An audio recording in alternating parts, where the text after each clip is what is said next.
भगवान बिरसा मुंडा अपने जनजातीय समुदाय की संस्कृति और सभ्यता के प्रति हमेशा जागरूक रहते थे।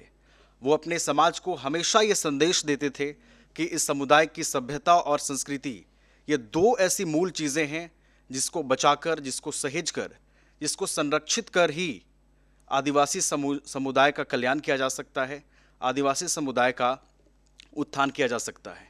आज के कार्यक्रम में हम आगे बढ़ेंगे, उससे पहले आपको दिखाते हैं भगवान बिरसा मुंडा के जीवन की एक झलक। बिरसा मुंडा का जन्म 15 नवंबर 1875 ईस्वी को उलीहातू, झारखंड में हुआ था। इन्होंने उलगुलान का नेतृत्व किया, जिसका मुख्य उद्देश्य था जल, जंगल और जमीन की रक्षा करना। इन्होंने आदिवासी समुदाय को संगठित कर अंग्रेजों के खिलाफ कई विद्रोह किए और नारा दिया, अबुआ राज एते जाना, महारानी राज टुंडू जाना। इन्होंने आदिवासी समुदाय को भूत प्रेत, डायन प्रथा से मुक्ति दिलाने के लिए काफी काम किया। इन्होंने ब्रिटिश भूमि नीति और कर प्रणाली के खिलाफ भी संघर्ष किया। इनकी मृत्यु 9 जून 1900 ईस्वी को रांची की जेल में हुई, जहां उन्हें अंग्रेजों ने कैद कर रखा था। भगवान बिरसा मुंडा को धरती आबा के नाम से भी जाना जाता है। भारत सरकार ने उनकी जयंती 15 नवंबर को जनजातीय गौरव दिवस के रूप में घोषित किया है, जो उनके महान योगदान को सम्मानित करता है। भारत सरकार समय समय पर उनकी स्मृति में डाक टिकट और स्मारक सिक्का भी जारी करती रहती है। भगवान बिरसा मुंडा के जनजातीय समुदाय के प्रति लगाव की झलक आज जनजातीय गौरव दिवस में दिखाई देती है, जिसके जरिए जनजातीय समुदाय को सहेजने की बात होती है, जिसके जरिए जनजातीय समुदाय को संरक्षित करने की बात होती है। और बात जब जनजातीय समुदाय की हो तो इस समुदाय की अखरा संस्कृति की भी बात होती है। अखरा संस्कृति जनजातीय गौरव दिवस की विकास यात्रा में एक अहम कड़ी है। अखरा संस्कृति के अंदर कई गतिविधियां होती हैं, कई गतिविधियों में लोग शामिल होते हैं, जिसमें यहाँ के लोकगीत, यहाँ के संगीत, यहाँ के नृत्य भी शामिल हैं, जिसमें शामिल होकर यहाँ के युवा जनजातीय गौरव दिवस की विकास यात्रा को पूरा कर सकते हैं, उसमें अपनी भागीदारी सुनिश्चित कर सकते हैं। तो आज के अपने इस कार्यक्रम में हम इसी पर चर्चा करेंगे।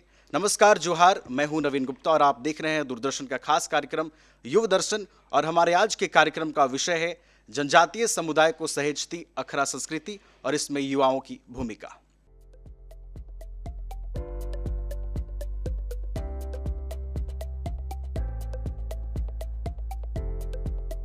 इस कार्यक्रम में चर्चा में हम आगे बढ़ेंगे और हम समझने की कोशिश करेंगे कि अखरा संस्कृति की जो हम बात कर रहे हैं, अखरा संस्कृति जनजातीय समुदाय के उत्थान और विकास में एक मूल चीज़ है। लेकिन ज़रूरी है यहाँ के युवा इससे कितने जागरूक हैं, यहाँ के युवा अखरा संस्कृति को कितना समझते हैं, इसे सहेजने की दिशा में किस तरीके से अपने कदम आगे बढ़ा रहे हैं। और इन तमाम चीज़ों को समझने के लिए हमने दो युवा प्रतिभागियों को आमंत्रित किया है। हमारी आज की पहली मेहमान है संध्या तिर्की, जो रांची की रातू की रहने वाली हैं। हमारे आज के दूसरे प्रतिभागी हैं अमन कच्छप, जो रांची के डोरंडा के रहने वाले हैं। जोहार। तो आज के अखरा संस्कृति पर चर्चा को हम आगे बढ़ाएंगे, लेकिन उससे पहले हम अपने दोनों प्रतिभागियों से कुछ सुनते हैं। संध्या। जोहार ट्राइबल राजी, जोहार आदिवासी, नमः राजी दौराजी ट्राइबल राजी, अकदाओ नाम भया आदिवासी। जोहार ट्राइबल राजी, जोहार आदिवासी, दो सुच उत दाओ नालख ननुत नाम, नाम सुच उत होले खोड़हा पर दो रे, खोड़हा पर दो होले ट्राइबल राजी पर दो, ट्राइबल सोच ओहोले पर दुत नाम आदिवासी। जोहार ट्राइबल राजी, जोहार आदिवासी। मेरे इस गीत का नाम है डोंबारी बुरु। सर्द महीना 1899, क्रांति कर बात चलत रहो गोटा गांव में, जल जंगल जमीन के बचाए खाओ, आदिवासी समाज के आगे बढ़ाए खाओ, गोली बंदूक से डर बिना, तीर धनुष से लड़ बिना, जंगल राजा मोर धरतिया बसात हव, आगे आगे चल तो के डरे करनी बात हव, माय माटी जमीन के नहीं देबू, चाहे जान ले ले मोर साथ नहीं देबू, गोली मार सीना में हसुआ से लेबो तोर जान, मोय बिरसा संतान मोर क्रांति पहचान, एह बात मोर मान, उलगुलान उलगुलान उलगुलान। सभी को जोहार। वाकई आप लोगों ने जो सुनाया है उसमें अखरा संस्कृति की भाव झलकती है, उसका परिचय मिलता है और इस समुदाय से भी वो जुड़ने का भाव दिखता है।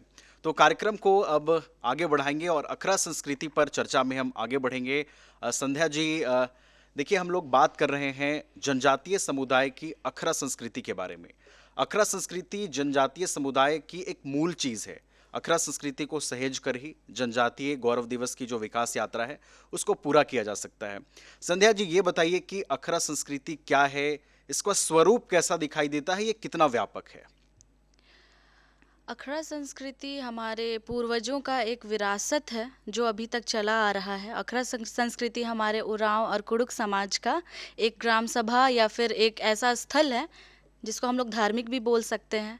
वहाँ पे हम लोग नृत्य करते हैं, पर्व त्योहार के मौके पर इकट्ठे होते हैं और किसी भी विषय में चर्चा करते हैं। चलिए, तो अखरा संस्कृति में कई तरह की गतिविधियां होती हैं, आप कह रही हैं, वहाँ पर आप लोग शामिल होते हैं, आपका पूरा समुदाय शामिल होता है और जो विरासत है जिसको आप लोगों ने सीखा है, समझा है, वो सारी चीज़ें वहाँ पर आप लोग देखते हैं, समझते हैं, उसमें शामिल होते हैं। अमन, जैसा कि संध्या जी ने बताया कि कई तरह की गतिविधियां होती हैं, उसमें वो शामिल होती हैं। पुरखों की ये विरासत है जिसको सहेजने के लिए इस समुदाय के लोग जो हैं वो शामिल होते हैं। अमन, आप ये बताइए कि किस तरह की गतिविधियां इसमें शामिल होती हैं, क्या क्या गतिविधियां होती हैं जिसमें आप लोग शामिल होते हैं और इस समुदाय से खुद को जोड़ते हैं, कनेक्ट करते हैं? कुछ मुख्य बिंदु के बारे में आपको मैं बताऊंगा, जैसा कि नृत्य हो गया, सिंगिंग हो गया, फिर म्यूज़िक हो गया और फिर ट्रेडिशनल गेम्स, फिर पूजा करने की जो हमारी प्रक्रिया है वो हो गई।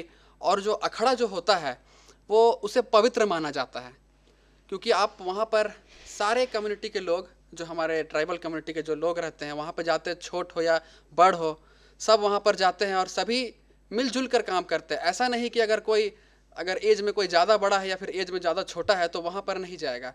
सारे एज ग्रुप के लोग जाते हैं, सब एक साथ संवाद करते हैं और पुरानी चीज़ें भी सीखते हैं और नए चीज़ें भी सीखते हैं। जैसा कि हमारा जो स्टोरीज़ होता था पहले का, वो आजकल नहीं सुनने को मिलता है यूट्यूब में या फिर इंस्टाग्राम में, लेकिन अगर हम लोग अखड़ा में जाते हैं और अपने पूर्वजों से जब बात करते हैं तो वो चीज़ हम लोग को वहाँ से सीखने को मिलती है। संध्या, आप ये बताइए कि आपका इस संस्कृति से कितना जुड़ाव है, कब आपको अखरा के बारे में पता चला, कैसे आप इससे जुड़ी, वो यात्रा बताइए, आप इससे कैसे जुड़ी वो बताइए। जी, अखड़ा संस्कृति हमारी एक जीवंत संस्कृति है और इससे जुड़ने की बात अगर मैं बताऊं तो मैं बचपन से ही इसी कम्युनिटी से बिलोंग करती हूं। मैं एक ऐसे समाज से बिलोंग करती हूं जहां पर अखड़ा पाया जाता है। वहां पे हमारे पूर्वज, हमारे माता पिता और जितने भी भाई बहन शुरू से ही सारे त्योहारों को मनाने के लिए वहां पे गैदर होते थे।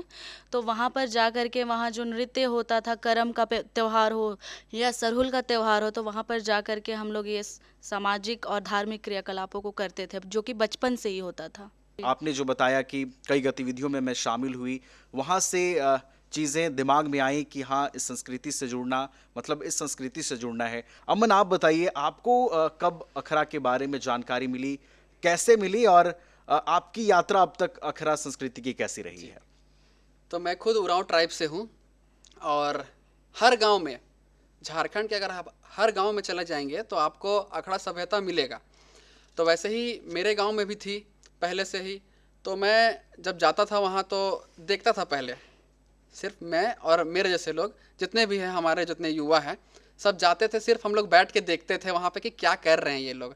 ना गीत गाने आता था, ना मांदर बजाने आता था, तो बैठ के सिर्फ देखते थे और सीखते थे कि क्या होता है। फिर धीरे धीरे बूढ़ों ने बोला, बुजुर्गों ने बोला कि आओ यार तुम लोग भी शामिल हो।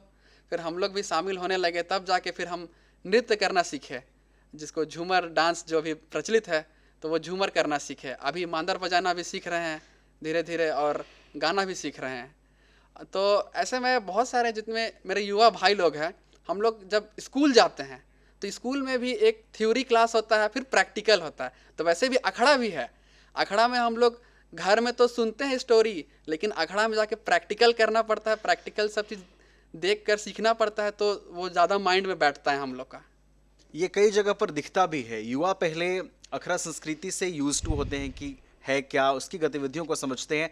संध्या जी देखिए, इन्होंने बड़ी महत्वपूर्ण बात कही कि पहले इन्होंने जाना शुरू किया, अखड़ा संस्कृति से जुड़ने का पहले इन्होंने प्रयास जो है वो शुरू किया।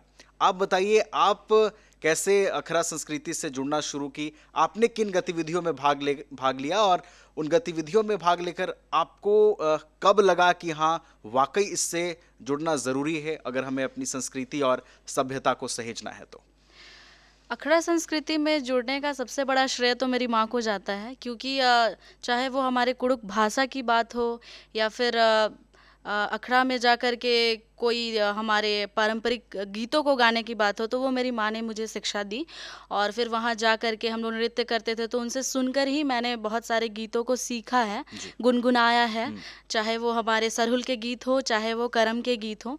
और सरहुल में जो जो राग गाए जाते हैं वो अलग होते हैं, और फगुआ का राग अलग होता है, हमारा कर्मा का राग अलग होता है। तो ये सारी जो भी शिक्षा है वो मुझे मेरी माँ से ही मिली है। आपकी माँ का यानी कि बहुत बड़ा योगदान रहा, आप जी। अपनी संस्कृति से जुड़ पाई, अखड़ा को समझ पाई, आपके परिवार ने बड़ी भूमिका निभाई। अमन देखिए, परिवार का भी एक बड़ा योगदान है, चूंकि हम लोगों ने शुरुआत में ही इस बात का जिक्र किया कि ये पुरखों की विरासत है। अखड़ा संस्कृति को आगे बढ़ाने की जो जिम्मेदारी है वो पुरखों के बाद आने वाली जो जनरेशन है वो उस पर है, यानी कि अब युवाओं पर है। और बतौर युवा हम लोग यहाँ पर जुड़े हैं, तो युवा कैसे अखड़ा संस्कृति के बारे में गहराई से समझ सके, इसको और अधिक विस्तार करने की ज़रूरत है। अमन, ये बताइए कि आपने बड़ा महत्वपूर्ण चीज़ बताया कि सबसे पहले इसका थ्योरी हम लोग सीखते हैं, फिर प्रैक्टिकल होता है, तो वो अनुभव कैसा होता है अमन? तो जैसे कि हमारे जो बुजुर्ग रहते थे, दादी नानी घर पे रहती थी, तो वो कहानियाँ बताती थी कि कर्मा का शुरुआत ऐसे हुआ, सरहुल का शुरुआत ऐसे हुआ, ऐसे पूजा होता था। तो वो हम स्टोरी सुनते थे, लेकिन अगर हमको ये चीज़ देखना है तो हमको अखड़ा जाना पड़ेगा। अखड़ा में क्या पूजा हो रहा है, क्या रस्म रिवाज हो रहा है, वो चीज़ हमको देखना पड़ेगा। फिर उसके बाद रस्म रिवाज करने के बाद फिर लोकगीत हम लोग गाते थे, और जितने भी हमारे बाज यंत्र है, ढोल नगाड़ा हो गए, तो वहाँ पर बजता था, तो वो हम लोग देखते थे सिर्फ। फिर देखते देखते देखते देखते फिर सीखना पड़ा हम लोग को, क्योंकि अगर उसको बचाएंगे नहीं तो फिर कौन बचाएगा। तो जैसा कि अगर आप रांची एरिया का बात करें, मतलब मॉडर्न एज का बात करें, अगर मॉडर्न एज में अगर कोई युवा इस चीज़ से जुड़ना चाहता है तो वो कैसे जुड़े? तो अभी तो आप देख सकते हैं कि यूट्यूब में या इंस्टाग्राम में इस चीज़ का वीडियो मिल जाएगा आपको, लेकिन आप जितना वीडियो में देखिएगा लेकिन आप उतना सीख नहीं पाइएगा। हर गांव में अखड़ा होता है, आप अखड़ा में जाइए, अखड़ा में देखिए, अखड़ा में सीखिए, बूढ़ों बुजुर्गों से बात करिए, नहीं आ रहा है तो, और इस चीज़ को और बढ़ावा दें, क्योंकि हम युवा ही है झारखंड के जो पिलर हैं। अभी जो वर्तमान स्वरूप है, वर्तमान जो स्थिति है संध्या अखड़ा का, वो बताइए, कितने युवा जानकारियां लेने के बाद अखड़ा की ओर रुख कर रहे हैं, और कितने युवा ये समझ पा रहे हैं कि हाँ, जाने से ही हम अखड़ा को बचा पाएंगे, आगे बढ़ा पाएंगे? सबसे पहले तो मैं यहाँ पे एक लाइन बोलना चाहूँगी, ओक्कोय ना खक्कोय कुद्दोय ना बेद्दोय। जब तक हम अपनी चार दीवारी से नहीं निकलेंगे, बैठेंगे नहीं और उस बारे में मंथन नहीं करेंगे, तब तक हम लोग आगे नहीं बढ़ पाएंगे। तो युवा का अभी वर्तमान स्थिति ये है कि लोग अपने कामों में इतने ज़्यादा व्यस्त हो गए हैं कि अखड़ा के लिए वो टाइम नहीं दे पा रहे हैं। लेकिन अखड़ा ही वो स्थल है जहाँ पर हम लोग अपने, जैसे धूमकुड़िया होता था पहले, वहाँ पे लोग जाते थे और अपने कला संस्कृति या फिर किसी में कोई भी टैलेंट है तो उसको एक बढ़ावा मिलता था, उस पे लोग फोकस जाता था बुजुर्गों का, वो लोग उस चीज़ से जुड़ी शिक्षाएं देते थे। अमन, इनकी लाइन पर मैं आपसे जो है वो पूछना चाहूँगा, इस संस्कृति के माध्यम से अमन, किस तरीके से युवा इस संस्कृति को अपनी कला में शामिल कर सकते हैं, और कौन कौन वो कला के क्षेत्र हैं अखड़ा संस्कृति में शामिल होकर युवा उसमें शामिल हो सकते हैं, आगे बढ़ सकते हैं? जैसा कि आप अखड़ा सभ्यता के बात करें तो उसमें ना सिर्फ नाचना गाना और पूजा पाठ से शामिल है, पेंटिंग भी है जी। और जैसा कि गीत गाना, तो गीत अभी मैं गा रहा था रैप, तो उसको मैंने एक नया रुख दिया है। जो पुराने संगीत जो होते थे, जब भी बूढ़े बुजुर्ग जब अखड़ा में जाते थे तो मांदर बजा के अपनी दुख सुख की बातें करते थे, तो उसी को मॉडर्न एज में रैप बोला जाता है, क्योंकि वो लिरिक्स लिख के नहीं आते थे, वो ऑन द स्पॉट ही मांदर बजाते थे और अपना जो अगर कुछ प्रॉब्लम है घर में तो उसको प्रॉब्लम का बात करते थे, अगर कुछ खुशी का बात है तो उसे भी गाना में अपना व्याख्या करते थे। वैसे ही मैं रैप करता हूँ अभी मॉडर्न एज में। अगर कोई पेंटिंग करता है तो पेंटिंग अभी मॉडर्न एज में आप बोल सकते हो सो ग्राफिटी, कोई दीवार में पेंटिंग बना रहा है, आप रांची में कहीं भी चला जाइएगा तो आपको दिखाई देगा सोहराई पेंटिंग, वो दिख जाता है। तो वैसे ही मॉडर्न एज के बच्चे अभी ग्राफिटी बना रहे हैं। और जहाँ तक बात रहा अखड़ा का, तो एक अखड़ा के बगल में हम लोग का मुंडा समाज में बोला जाए तो एक गीती ओड़ा होता है जी। और उरांव समाज में देखा जाए तो धुमकुड़िया एड़पा होता है जी।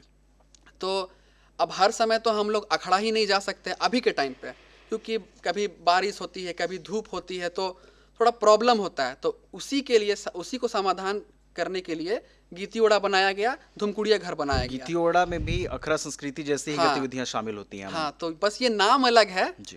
पर काम सबका सेम ही है। तो वहाँ क्या होता है कि आप जब जाइएगा तो जितने भी अपने कम्युनिटी के जो लोग हैं, बड़े भैया है, दीदी है, नाना है, दादा है, जो भी है रहते हैं वहाँ पे, सब वहाँ पे टाइम निकाल के जाएंगे और अपनी बातों को रखेंगे कि अगर कुछ प्रॉब्लम है गांव में तो उस बातों को रखेंगे, संवाद करेंगे उस बातों में। फिर अगर कुछ फेस्टिवल आने वाला तो उसका तैयारी कैसे करना है उसके बारे में हिस्ट्री बताएंगे आपको कि सरहुल का प्रोग्राम ऐसे होता है, कर्मा का प्रोग्राम ऐसे होता है। तो वहाँ पे ये चीज़ होता है। संध्या, ये बताइए कि आपके अंदर जो इस समुदाय के प्रति जो लिखने और गाने का जो आपके अंदर भाव जागता है, इसके लिए आप लोग कहाँ से कैसे रिसर्च करते हैं? क्या फैक्टर दिमाग में आते हैं जिसके बाद आप लोग ये तैयार करते हैं कि हाँ, हम लोग जो गाएंगे या लिखेंगे वो इस अखरा संस्कृति के लिए बेनिफिशियल होगा, इसको आगे बढ़ाने में मदद करेगा? ये आइडिया कहाँ से डेवलप होता है? मैं लॉकडाउन से ही ये काम को शुरू की हूँ जी। और लिखने का शुरुआत भी लॉकडाउन से ही स्टार्ट हुआ है। और लिखने के बाद मुझे ये पता चला, जब लोग मेरे से कनेक्ट होते चले गए, उनको सुनना पसंद करने लगे, तो मुझे लगता है कि अपना फोक सॉन्ग और इन चीज़ों को शामिल करने से हमारे जो युवा हैं वो इन सब चीज़ों से कनेक्ट हो कनेक्ट होते पाएंगे। इसीलिए मैंने ज़्यादातर अपने फोक सॉन्ग को शामिल करने का मतलब निश्चय किया। अच्छा, अपने गानों और लेखनी के लिए संध्या रिसर्च किस तरीके से करती है? क्योंकि रिसर्च एक बड़ा पार्ट होता है। आप अपनी सभ्यता और संस्कृति को अपने गानों में पिरोती हैं, अपनी लेखनी में पिरोती हैं। रिसर्च कैसे करती हैं? आइडिया आता कहाँ से है, वो बताइए। आइडिया हमारे कल्चर, हमारे परंपरा से ही जो भी चीज़ें शामिल है उसमें, मैं उसी टॉपिक्स को उठा करके ही गाना बनाती हूँ। चलिए, तो कई तरह की रिसर्च के भी काम होते हैं जो करने पड़ते हैं, और अपने समुदाय को एक पैनी निगाहों से देखना भी पड़ता है कि किन चीज़ों को हम लोग शामिल करें, किन चीज़ों को शामिल करना बेहतर हो सकता है, जिससे लोग जब उस गाने को सुने, उस लेखनी को देखें, तो वाकई उनके अंदर एक भाव आए कि हाँ, वाकई जो गाया गया है, जो लिखा गया है, उसमें अखरा का भाव झलक रहा है। अमन, आपने शुरुआत में एक रैप सुनाया था, और बिल्कुल ये मॉडर्न रैप है। आपने मॉडर्न वे में अखरा को बताने की कोशिश की है, आपने मॉडर्न वे में अखरा को सामने रखने की कोशिश की है। इसमें आपने जो शब्दों का इस्तेमाल किया है वो गांव की जो अखरा होती है उसको भी बताने का काम कर रही है। आपके रैप का आइडिया कहाँ से जनरेट हुआ? मैं साइकोलॉजी का स्टूडेंट हूँ, तो ये मेरा एनालाइज ऑब्जर्वेशन कर रहा था मैं कि मैं कौन सा पॉइंट पकड़ूँ कि यूथ तक ये मैसेज जल्दी जाए। तो फिर मैंने, ट्रेंडिंग में चल रहा था रैप, तो मैंने सोचा कि अगर यूथ तक मैसेज पहुँचाना है तो रैप का जरिया बहुत ही अच्छा है। तो मैं अखड़ा में तो सम्मिलित होता ही था, लेकिन पढ़ाई भी करना बहुत ज़रूरी है, आपको हिस्ट्री जानना बहुत ज़रूरी है। तो फिर मैंने किताबें पढ़ना चालू किया। तो जैसा कि मैंने अभी आपको गीत सुनाया था, मेरे गीत का नाम था डोंबारी बुरु, हमारे धरती आबा वहीं से उलगुलान चालू किए थे। तो मैंने सोचा कि इसको कैसे लिखा जाए, अगर कुछ यूथ तक पहुंचाना है, अगर उनके भी अंदर मोटिवेशन लाना है, अपने झारखंड के लिए कुछ करे, अपने ट्राइबल कम्युनिटी के लिए कुछ करे, तो कुछ ऐसा लिखना पड़ेगा ताकि उनके दिल तक बात पहुंचे। चलिए, तो आपने बहुत कुछ लिखा है, बहुत कुछ पढ़ा है, और फिर जाकर रैप का आइडिया दिमाग में आया, इसको आपने पिरोया अपनी संस्कृति में। संध्या, देखिए, बातें हो रही हैं अखरा संस्कृति की। हमने कई कार्यशालाओं में देखा है, संध्या, मैं खुद कई कार्यशालाओं में शामिल हुआ हूँ। वहाँ पर अक्सर देखने को मिलता है कि लोग अखरा संस्कृति को बचाने की बात करते हैं। अखरा संस्कृति को लेकर एक दिमाग में चिंता होती है कि यह विलुप्त हो रही है, इसको बचाने की दिशा में काम होना चाहिए, इसको संरक्षित करने की दिशा में काम होना चाहिए। आपको क्या लगता है, बतौर युवा किस तरीके से काम किया जा सकता है कि अखरा को सहेजा जाए? अखड़ा को सहेजने के लिए हम युवाओं को ये कदम उठाना पड़ेगा कि अखड़ा तक पहले पहुँचे, कांस्टेंट रहना पड़ेगा, तभी हम अखड़ा की संस्कृति को और सहेज सकते हैं। इसमें एक पॉइंट मैं शामिल करना चाहूँगी। एकना दिम तोकना, कत्था दिम डंडी, डंडी ही पंडी, पंडी दुखन खंडी। चलना ही नृत्य है, बोलना ही गीत है, गीतों का संग्रह हमारे दुखों को काटता है। यानी कि हमारे अखड़ा संस्कृति में गीतों का, संगीत का बहुत अहम स्थान है। तो हम लोग अगर अपने गीतों को नहीं सहेजेंगे, हमारे नृत्य को नहीं सहेजेंगे, तो हम लोग अखड़ा संस्कृति को आगे तक पहुंचाने की कल्पना भी नहीं कर पाएंगे। तो मुझे लगता है कि युवाओं को पहले अपने नृत्य, अपनी भाषा, अपनी गीतों को पहले बचाना होगा, संरक्षित करना होगा, तभी जा कर के हम एक अच्छे उज्जवल अखड़ा की चलिए, कल्पना कर तो सकते हैं। उज्जवल अखड़ा की नींव है युवा स्थिर होकर काम करें, युवा उन बारीकियों पर काम करें जिन बारीकियों के साथ अखड़ा संस्कृति काम करती है और आगे बढ़ती है, और उसके बाद ही एक उज्जवल अखड़ा संस्कृति जिसे हम सहेजने और संवारने की बातें इस कार्यक्रम में कर रहे हैं, जी। वो सार्थक हो सकता है, वो सपना पूरा हो सकता है। अमन, ये बताइए कि युवा किस तरीके से काम कर सकते हैं, युवाओं को किस तरीके से जोड़ा जा सकता है, क्या पहल किए जा सकते हैं? आजकल डिजिटल अखड़ा की भी बात हो रही है, कौन से वो तरीके हैं जिससे युवाओं को अधिक से अधिक अखड़ा से जोड़ा जा सकता है, उन्हें जागरूक किया जा सकता है? मैं इस चीज़ को आपको विस्तार में बताना चाहूँगा कि पहले था ओल्ड स्कूल, फिर आया मिडिल स्कूल, और अभी न्यू जनरेशन चल रहा है। तो जब ओल्ड स्कूल में जब हम लोग थे तो उस टाइम पे सब चीज़ ठीक था। फिर जैसे ही लोग गांव से शहर की ओर आए तो फिर अपनी चीज़ों में थोड़ा ध्यान देना कम कर दिए, अखड़ा जाना बंद कर दिए, क्योंकि वो शहर आ गए थे और शहर में बहुत तरह के लोग रहते हैं। तो एक सिंगल अखड़ा में अलग अलग टाइप के लोग नहीं जा सकते हैं। जी। प्रॉब्लम क्या होता है कि अगर उरांव भी है, मुंडा भी है, तो अगर मैं गीत गाने जाऊंगा तो वो फिर खड़े होकर देखेंगे, फिर संथाली क्या करेगा, फिर मुंडा क्या करेगा, हो क्या करेगा। तो वैसे में सब अपना अलग अलग सिर्फ काम धंधे में ही ध्यान देते थे। लेकिन फिर आया न्यू जनरेशन, अभी चल रहा है डिजिटल एरा। जी। तो अभी क्या हो गया कि जो माँ बाप है वो भी मतलब पढ़े लिखे हैं, तो अब वो बोलते हैं अपने बच्चों के कि आप अखड़ा जाओ।